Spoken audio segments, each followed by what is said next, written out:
ಇನ್ನೇನು ಬರೀ 15 ದಿನಗಳ ಒಳಗೆ ನಿಮ್ಮ ಬಿ ಖಾತಾ ಪ್ರಾಪರ್ಟಿಗಳನ್ನ ಎ ಖಾತಾಗೆ ಕನ್ವರ್ಟ್ ಮಾಡ್ಕೋಬೋದು.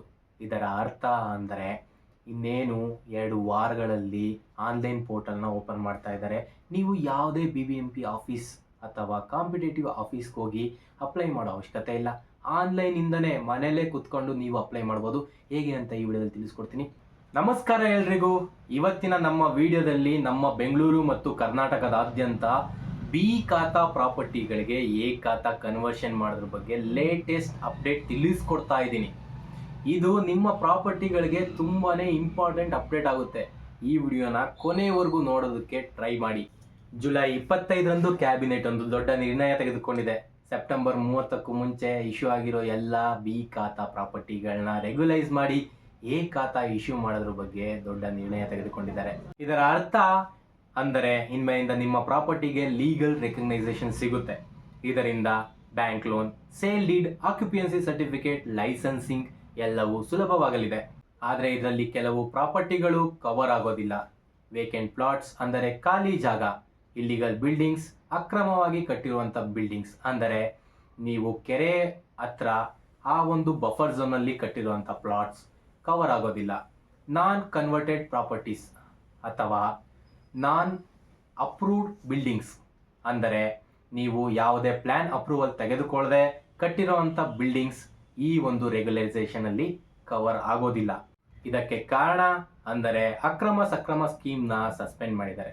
ಅದಕ್ಕೆ ಇವುಗಳು ಇನ್ಕ್ಲೂಡ್ ಆಗಿಲ್ಲ. ನಿಮ್ಮ ಬಿ ಖಾತಾ ಸೆಪ್ಟೆಂಬರ್ 30, 2024ಕ್ಕೂ ಮುಂಚೆ ಇಶ್ಯೂ ಆಗಿರಬೇಕು. ಎರಡನೇದು, ನಿಮ್ಮ ಪ್ರಾಪರ್ಟಿಯಲ್ಲಿ ಬಿಲ್ಡಿಂಗ್ ಕನ್ಸ್ಟ್ರಕ್ಟ್ ಆಗಿರಬೇಕು. ಅಂದರೆ ವೇಕೆಂಟ್ ಪ್ಲಾಟ್ ಮಾತ್ರ ಇದ್ದರೆ ಅದು ಎಲಿಜಿಬಲ್ ಆಗೋದಿಲ್ಲ. DC ಕನ್ವರ್ಷನ್ ಆಗಿರಬೇಕು. ಅಂದರೆ ನಿಮ್ಮ ಅಗ್ರಿಕಲ್ಚರಲ್ ಲ್ಯಾಂಡು ನಾನ್ ಅಗ್ರಿಕಲ್ಚರಲ್ ಲ್ಯಾಂಡ್ಗೆ ಕನ್ವರ್ಟ್ ಆಗಿರಬೇಕು. ನಾಲ್ಕನೇದು, ನಿಮ್ಮ ಒಂದು ಪ್ರಾಪರ್ಟಿ, ನಿಮ್ಮ ಒಂದು ಲೇಔಟ್ BBMP, BDA ಅಥವಾ ಯಾವುದೇ ಕಾಂಪಿಟೇಟಿವ್ ಅಥಾರಿಟಿಯಿಂದ ಅಪ್ರೂವಲ್ ಪಡೆದಿರಬೇಕು. ಅದರ ಜೊತೆಗೆ ನಾಲ್ಕನೇದು, ನೀವು ರೆಗ್ಯುಲರ್ಲಿ ಟ್ಯಾಕ್ಸ್ ಪೇ ಮಾಡಿರಬೇಕು. ವೇಕೆಂಟ್ ಪ್ಲಾಟ್ಸ್ ಯಾವುದಕ್ಕೆ ಪ್ರಾಪರ್ ಅಪ್ರೂವಲ್ ಇರೋದಿಲ್ವೋ ಅಂಥವು, ಅಂದರೆ ಯಾವ ಪ್ರಾಪರ್ಟಿಗಳು ಲೇಕ್ ಬೆಡ್ ಮೇಲೆ, ಗೌರ್ಮೆಂಟ್ ಪ್ರಾಪರ್ಟಿ ಮೇಲೆ ಕನ್ಸ್ಟ್ರಕ್ಟ್ ಆಗಿದೆ ಅಂಥವು, ಮತ್ತು ಯಾವುದಕ್ಕೆ ಕನ್ವರ್ಷನ್ ಆಗಿರೋದಿಲ್ವೋ ಅಂದರೆ ರೆವೆನ್ಯೂ ಸೈಟ್ಸ್, ಲೇಔಟ್ಸ್ ಅದರಲ್ಲಿ ಬರುತ್ತೋ ಆ ಪ್ರಾಪರ್ಟೀಸ್ಗಳು. ಇದರ ಜೊತೆಗೆ ಲಿಟಿಗೇಷನ್ ಅಥವಾ ಎನ್ಕ್ರೋಚ್ಮೆಂಟ್ ಇರುವಂಥ ಪ್ರಾಪರ್ಟಿಗಳು ಈ ಒಂದು ಬಿ ಖಾತಾ ಟು ಎ ಖಾತಾ ಕನ್ವರ್ಷನ್ಗೆ, ರೆಗ್ಯುಲೈಸೇಷನ್ಗೆ ಒಳಪಡೋದಿಲ್ಲ. ಇದರ ಅರ್ಥ ಕನ್ಸ್ಟ್ರಕ್ಟ್ ಆಗಿರುವಂಥ ಬಿಲ್ಡಿಂಗ್ಸ್ಗೆ, ಮಲ್ಟಿ ಸ್ಟೋರ್ ಕಾಂಪ್ಲೆಕ್ಸಸ್ಗೆ ಮಾತ್ರ ಈ ಒಂದು ಕನ್ವರ್ಷನ್ ಸಿಗ್ತಾ ಇದೆ. ಹಾಗಾಗಿ ವೇಕೆಂಟ್ ಪ್ರಾಪರ್ಟೀಸ್ಗಳಿಗೆ, ಈ ಒಂದು ಕೆರೆ, ಲೇಕ್ ಬೆಡ್ ಮೇಲೆ ಕಟ್ಟಿರುವಂಥದ್ದು ಮತ್ತು ಗೌರ್ಮೆಂಟ್ ಪ್ರಾಪರ್ಟಿ ಮೇಲೆ ಕಟ್ಟಿರುವಂಥ ಪ್ರಾಪರ್ಟಿಗಳಿಗೆ ಎ ಖಾತಾ ಸಿಗ್ತಾ ಇಲ್ಲ. ಇದನ್ನ ಹೇಗೆ ಅಪ್ಲೈ ಮಾಡಬೇಕು ಅಂತ ನೋಡೋದಾದ್ರೆ, ಡಿಜಿಟಲ್ ಪ್ಲಾಟ್ಫಾರ್ಮ್ ಅಂದರೆ ಒಂದು ವೆಬ್ಸೈಟ್ ಇನ್ನೊಂದು 2 ವೀಕ್ ಅಷ್ಟರಲ್ಲಿ ಶುರು ಆಗುತ್ತೆ. ಬರೀ 2 ವೀಕಲ್ಲಿ 15 ದಿನದೊಳಗಡೆ ನಿಮಗೆ ಆನ್ಲೈನ್ ಪೋರ್ಟಲ್ ಶುರು ಆಗುತ್ತೆ. ಅದರಲ್ಲಿ ನೀವು ಮನೇಲೇ ಕೂತು ಅಪ್ಲೈ ಮಾಡ್ಬೋದಾಗಿದೆ. ಇದು ಜುಲೈ 30, 2025ರಂದು ಶುರು ಆಗುತ್ತೆ. SOP ಗೌರ್ಮೆಂಟಿಂದ ಆಗಸ್ಟ್ 15, 2025ರಷ್ಟರಲ್ಲಿ SOP ರಿಲೀಸ್ ಆಗುವಂಥ ಎಕ್ಸ್ಪೆಕ್ಟೇಷನ್ಸ್ ಇದೆ.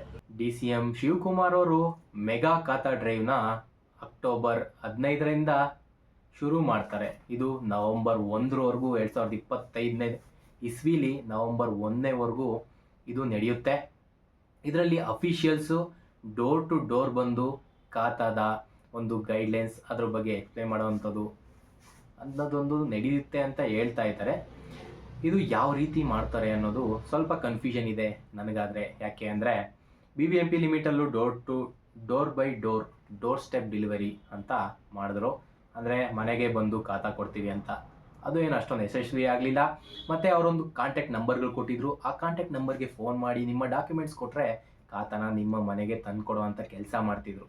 ಇದರಿಂದ ಏನಾಯಿತು ಅಂದರೆ ಸ್ಟಾಫ್ಸ್ ಕಮ್ಮಿ ಇದ್ದಿದ್ದು, ಪ್ರಾಪರ್ಟಿ ಓನರ್ಸ್ ಪ್ರಾಪರ್ಟಿಗಳು ಹೆಚ್ಚಿನ ಸಂಖ್ಯೆಯಲ್ಲಿ ಇದ್ದಿದ್ದು, ಇದರ ಒಂದು ಇನ್ಎಫಿಷಿಯನ್ಸಿಗೆ ಕಾರಣ ಆಯಿತು.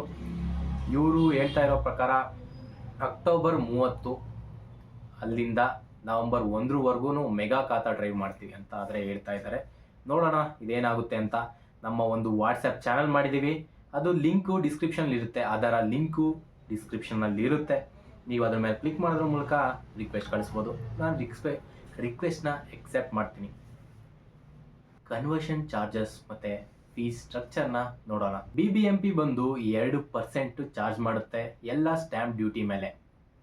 ಇದು ಬಂದು ಅಡ್ಮಿನಿಸ್ಟ್ರೇಟಿವ್ ಫೀಸ್ ಆಗಿದೆ ಖಾತಾ ಟ್ರಾನ್ಸ್ಫರ್ಗೆ ವಿತ್ ಮಿನಿಮಮ್ 500 ರುಪೀಸ್ ಚಾರ್ಜ್. ಕಮ್ಮಿ ಅಂದರೆ 500 ರೂಪಾಯಿ ಇರುತ್ತೆ. ಅದ್ರ ಮೇಲೆ ಎಷ್ಟು ಬೇಕಾದರೂ ಜಾಸ್ತಿ ಆಗ್ಬೋದು. ಇದರ ಅರ್ಥ BBMP 2% ತಗೊಳುತ್ತೆ ಸ್ಟ್ಯಾಂಪ್ ಡ್ಯೂಟಿ ಮೇಲೆ. ಇದು ಅಡ್ಮಿನಿಸ್ಟ್ರೇಟಿವ್ ಫೀಸ್ ಆಗಿರುತ್ತೆ ಖಾತಾ ಟ್ರಾನ್ಸ್ಫರ್ ಮಾಡೋದಕ್ಕೆ. ಬೆಟರ್ಮೆಂಟ್ ಚಾರ್ಜಸ್ ಅಂದರೆ ಇಂಪ್ರೂವ್ಮೆಂಟ್ ಫೀಸ್ ಅಂತ ಕರೆಯುತ್ತಾರೆ. ಇದ್ರ ಪ್ರಕಾರ 2 ಫೀಸ್ ಟೈರ್ಸ್ ಇದೆ, ಅಂದರೆ 2 ವಿಭಾಗ ಇದೆ ಇದರಲ್ಲಿ. ಮೊದಲನೇದು 200 ರೂಪಾಯಿ ಪರ್ ಸ್ಕ್ವೇರ್ ಮೀಟರ್. ಇದು ಎಲ್ಲಿ ಅಂದರೆ ಕೋರ್ ವಾರ್ಡ್ಸ್ಗಳಲ್ಲಿದೆ, ಅಂದರೆ ಓಲ್ಡ್ BBMP ಏರಿಯಾಸ್ ಇದ್ವಲ್ಲ ಅಲ್ಲಿ 200 ರೂಪಾಯಿ ಪರ್ ಸ್ಕ್ವೇರ್ ಮೀಟರ್ಗಿದೆ. ಇನ್ನೊಂದು ಬಂದು 250 ರೂಪಾಯಿ ಪರ್ ಸ್ಕ್ವೇರ್ ಮೀಟರು. ಇದು ನ್ಯೂಲಿ ಆ್ಯಡೆಡ್ ವಾರ್ಡ್ಸ್ಗಳಿಗೆ, ಹೊಸದಾಗಿ ಆ್ಯಡ್ ಆಗಿರುವಂಥ ವಾರ್ಡ್ಸ್ಗಳಿಗೆ 250 ರೂಪಾಯಿ ಇಟ್ಟಿದ್ದಾರೆ. ಹಳೇದಕ್ಕೆ 200 ರೂಪಾಯಿ ಇಟ್ಟಿದ್ದಾರೆ. ಇದರಲ್ಲಿ ಯಾವ ಥರ ಲಾಜಿಕ್ ಹುಡುಕ್ಬೋದು ಅಂದರೆ, ಮೇ ಬಿ ಹೊಸದಾಗಿ ಆ್ಯಡ್ ಆಗಿರೋದಕ್ಕೆ ಡೆವಲಪ್ಮೆಂಟ್ ಕಮ್ಮಿ ಇದೆ, ಜಾಸ್ತಿ ಇನ್ವೆಸ್ಟ್ಮೆಂಟ್ ಮಾಡಬೇಕು ಅನ್ನೋ ಒಂದು ಉದ್ದೇಶದಲ್ಲಿ 500 ರೂಪಾಯಿ ಜಾಸ್ತಿ ಇಕ್ಕಿರ್ಬೋದು ಅನ್ನೋ ಥರ ಇಲ್ಲಿ ಕಾಣಿಸ್ತಾ ಇದೆ. ಇನಿಷಿಯಲಿ ಏನು ಪ್ಲ್ಯಾನ್ ಮಾಡಿದ್ರು ಇವರು ಅಂದರೆ 350 ರೂಪಾಯಿ ಸ್ಕ್ವೇರ್ ಮೀಟರ್ ಗಿಡನ ಅಂತ ಅವರು ಮೀಟಿಂಗಲ್ಲಿ ಬಂದಿತ್ತು ನ್ಯೂಸು, ಕೆಲವೊಂದು ನ್ಯೂಸಲ್ಲಿ ನೋಡಿದ್ದೆ. ಬಟ್ ಇವಾಗ ಏನು ಡಿಸಿಷನ್ಗೆ ಬಂದಿದ್ದಾರೆ ಅಂದರೆ, ಇವಾಗ ನಾನು ಹೇಳಿದ್ನಲ್ಲ 200 ರೂಪಾಯಿ ಹಳೆ BBMP ಇರೋವಂಥ ಪ್ಲೇಸ್ಗೆ ಹೊಸ್ದಾಗಿ ಆ್ಯಡ್ ಆಗಿರೋವಂಥ ವಾರ್ಡ್ಸ್ಗಳಿಗೆ 250 ರೂಪಾಯಿ ಅಂತ ಈಗ ಡಿಸೈಡ್ ಮಾಡಿ ಕ್ಲಿಯರಾಗಿ ಇಟ್ಟಿದ್ದಾರೆ. ಇದು ಸ್ಟಾರ್ಟ್ ಆಗೋದು ಡೇಟ್ ಕೂಡ ಹೇಳಿದೆ, ವಿತಿನ್ 2 ವೀಕ್ಸಲ್ಲಿ ಸ್ಟಾರ್ಟ್ ಆಗುತ್ತೆ. ನೀವು ಆನ್ಲೈನ್ ಅಪ್ಲಿಕೇಶನ್ಸ್ ಹಾಕ್ಬೋದು. ನೆಕ್ಸ್ಟ್ ಈ ವಿಡಿಯೋದಲ್ಲಿ ಮುಂದಕ್ಕೆ ಹೋಗೋಣ. ನೆಕ್ಸ್ಟ್ ಟೈಮ್ ಲೈನ್ ಮತ್ತು ಪ್ರೋಸೆಸ್ ಓವರ್ವ್ಯೂ. ಇದರ ಅರ್ಥ, ಇದಕ್ಕೆ ಎಷ್ಟು ಟೈಮ್ ತಗೋಬೋದು, ಈ ಪ್ರೋಸೆಸ್ನ ಓವರ್ವ್ಯೂ ಎಷ್ಟು ದಿನದಲ್ಲಿ ಆಗುತ್ತೆ ಅಂತ ನೋಡೋದಾದರೆ, ಒನ್ಸ್ ನೀವು ಡಾಕ್ಯುಮೆಂಟ್ನ ಸಬ್ಮಿಟ್ ಮಾಡಾದ್ಮೇಲೆ ಆನ್ಲೈನಲ್ಲಿ ಆಗಿರ್ಬೋದು ಇಲ್ಲ ಆಫ್ಲೈನಲ್ಲಿ ಆಗಿರ್ಬೋದು, ಎಕ್ಸ್ಪೆಕ್ಟೆಡ್ ಅಪ್ರೂವಲ್ ಬಂದು 4 ರಿಂದ 6 ವಾರಗಳು. ಟಿಪಿಕಲಿ 4 ವಾರದಲ್ಲೇ ಆಗ್ಬಿಡುತ್ತೆ. ಯಾಕೆಂದರೆ ಆನ್ಲೈನ್ ಅಲ್ವಾ, ಅವ್ರು ನೋಡ್ತಾ ಇರ್ತಾರೆ, ಅಪ್ರೂವಲ್ ಮಾಡ್ತಾ ಇರ್ತಾರೆ. 4 ರಿಂದ 6 ವಾರಗಳಲ್ಲಿ ಅಪ್ರೂವಲ್ ಆಗ್ಬೋದು. ಇದರಿಂದ ಇನ್ನೊಂದೇನು ಅಂದರೆ, ನ್ಯೂ ಡಿಜಿಟಲ್ ಅಪ್ಲಿಕೇಶನ್ ಫೆಸಿಲಿಟೀಸ್ ಕೂಡ ಕೊಟ್ಟಿದ್ದಾರೆ.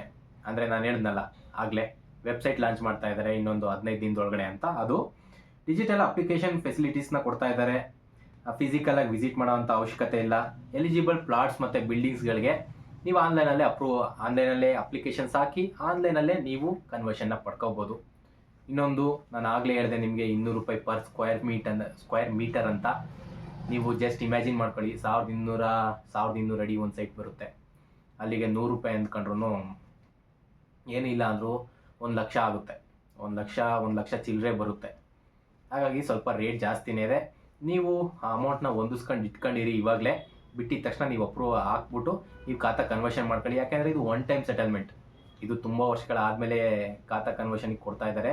ಈ ಒಂದು ಸುವರ್ಣ ಅವಕಾಶನ ನೀವು ಉಪಯೋಗಿಸ್ಕೊಳ್ಳಿ. ಆಗಲೇ ಹೇಳಿದ ಹಾಗೆ ನಾನು ಈಗ ಹೇಳಿದ್ನಲ್ಲ, ಏನು ಅಂದರೆ ನಾನು ಪ್ರಾಪರ್ಟಿಗೆ 100 ರೂಪಾಯಿ ಲೆಕ್ಕ ಹಾಕೊಂಡೆ 1200 ಅಡಿಗೆ. ಬಟ್ ಏನು ಅಂದರೆ ಇವರು ಸೆಟ್ ಮಾಡಿರೋದು 250 ರೂಪಾಯಿ. 1200 ಅಡಿಗೆ 250 ರೂಪಾಯಿ. ನೀವೇನು ಸಿಂಪಲಾಗಿ ಮಾಡಬೇಕಂದ್ರೆ 1200 ಇಂಟು 250 ಹಾಕಿದ್ರೆ ನಿಮ್ಮ ಒಂದು ಎಷ್ಟು ಅಮೌಂಟ್ ಬರುತ್ತೆ ಅಂತ ಬರುತ್ತೆ. ಅದ್ರ ಜೊತೆಗೆ ಇನ್ನೊಂದು ಎಕ್ಸ್ಟ್ರಾ ಚಾರ್ಜಸ್ ಹೇಳಿದ್ನಲ್ಲ, ಏನೊಂದು 500 ರೂಪಾಯಿ ಆ ಥರ ಪರ್ ಸ್ಕ್ವೇರ್ ಮೀಟ್ಗೆ ಎಷ್ಟು ಚಾರ್ಜ್ ಮಾಡ್ತಾಯಿದೆ ಅಂತ ಅದನ್ನ ನೀವು ಕ್ಯಾಲ್ಕುಲೇಟ್ ಮಾಡ್ಕೋಬೋದು. ಅದ್ರ ಮೇಲೆ ಡೀಟೇಲ್ ವಿಡಿಯೋ ಬೇಕು ಅಂದರೂ ನೀವು ಕಮೆಂಟ್ ಮಾಡಿ ತಿಳಿಸಿ, ಮಾಡ್ತೀನಿ. ನಾನು ಟಿಪಿಕಲಿ 1200 ಅಡಿಗೆ ತಾಳ್ತಾ ಇದ್ದೀನಿ. 1200 ಅಡಿ ಇಂಟು 250 ಮಾಡಿದ್ರೆ 3 ಲಕ್ಷ ರೂಪಾಯಿ ಬರುತ್ತೆ. ಅಂದರೆ 1200 ಅಡಿ ಏನು ನೀವು ಸೈಟ್ ಮಾಡಿಕೊಂಡಿದ್ದೀರಲ್ಲ, ಅವರು 3 ಲಕ್ಷ ರೂಪಾಯಿ ಹೊಂದಿಸ್ಕೋಬೇಕು. ಇದೇನು ಸೈಟ್ ಡೈಮೆನ್ಷನ್ ಮೇಲೆ ಹೇಳ್ತಾವ್ರ, ಎಷ್ಟು ಪ್ಲಾಟ್ಸ್ ಕನ್ಸ್ಟ್ರಕ್ಟ್ ಆಗಿದೆ ಅದ್ರ ಮೇಲೆ ಹೇಳ್ತಾ ಇದ್ದಾರಾ? ಯಾಕೆಂದರೆ ಈಗ ಫಸ್ಟ್ ಫ್ಲೋರಲ್ಲಿ ನೀವು ಮನೆ ಕಟ್ಟಿದ್ರೆ ಅಂದರೆ 1200 ಅಡಿ ಬರುತ್ತೆ. 2ನೇ ಫ್ಲೋರಲ್ಲಿ ಕಟ್ಟಿದ್ರೆ ಎಷ್ಟಾಗುತ್ತೆ?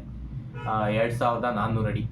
ಇದೇ ಥರ ಬಿಲ್ಡಿಂಗ್ ಒಂದು 3 ಫ್ಲೋರ್ ಕಟ್ಟಿದರೆ ಅದಕ್ಕೆ ಫುಲ್ಲು ಅವ್ರು ತಗೊಳ್ತಾ ಇದ್ದಾರಾ? ಬಿಲ್ಡಿಂಗ್ ಕನ್ಸ್ಟ್ರಕ್ಷನ್ ಮೇಲೆ ತಗೊಳ್ತಾ ಇದ್ದಾರಲ್ಲ, ಇಲ್ಲ ಪ್ಲಾಟ್ ಸೈಜ್ ಮೇಲೆ ಸ್ಕ್ವೇರ್ ಮೀಟರಿಗೆ ತಗೊಳ್ತಾ ಇದ್ದಾರಾ ಅನ್ನೋದು ಸ್ವಲ್ಪ ಕ್ಲಾರಿಟಿ ಬೇಕು ನಿಮಗೆ. ಇದ್ರ ಮೇಲೆ ಏನಾದರೂ ಅಂದರೆ ಕಮೆಂಟ್ ಮಾಡಿ, ಅದನ್ನು ಡೀಟೇಲ್ಡ್ ಒಂದು ವಿಡಿಯೋ ಮಾಡ್ತೀನಿ ಸಪ್ರೇಟಾಗಿ. ಇದು ಆಲ್ರೆಡಿ ವಿಡಿಯೋ ತುಂಬ ಲೆಂತಿ ಆಗ್ತಾ ಇದೆ, ಸರಿನಾ? ನೆಕ್ಸ್ಟ್ ನೀವೇನು ಮಾಡಬೇಕು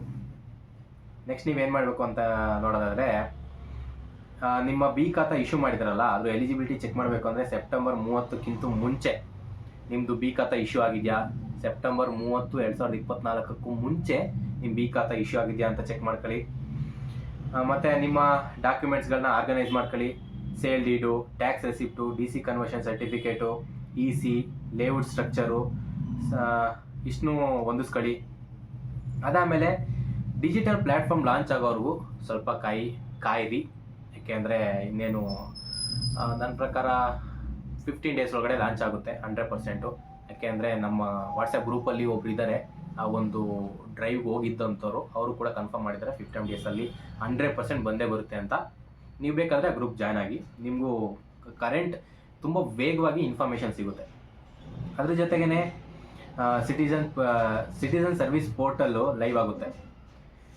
ಇದ್ರ ಜೊತೆಗೆ ಕಂಪ್ಯೂಟರ್ ಚಾರ್ಜಸ್ಸು ಒಂದು ಸ್ವಲ್ಪ ಇರುತ್ತೆ. ಅದು ಬೇಸ್ಡ್ ಆನ್ ವಾರ್ಡ್ ಇರುತ್ತೆ. ಕ್ಲಾಸಿಫಿಕೇಷನು, ಸ್ಟ್ಯಾಂಪ್ ಡ್ಯೂಟಿ ಈ ಥರದವೆಲ್ಲ ಇರುತ್ತೆ.